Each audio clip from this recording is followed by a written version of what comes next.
رسول اللہ صلی اللہ علیہ وسلم نے فرمایا، اللہ تعالیٰ صرف وہی عمل قبول کرتا ہے جو خالص اس کے لیے ہو اور اس سے اللہ کی رضا مقصود و مطلوب ہو۔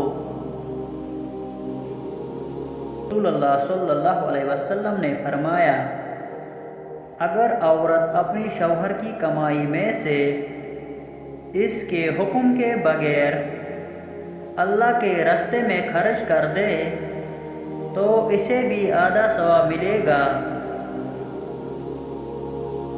رسول اللہ صلی اللہ علیہ وسلم نے فرمایا، دنیا مومن کے لیے قید خانہ ہے اور کافر کے لیے جنت۔ رسول اللہ صلی اللہ علیہ وسلم نے فرمایا، تم فتنوں سے بچے رہنا کیونکہ اس میں زبان ہلانا تلوار چلانے کے برابر ہے۔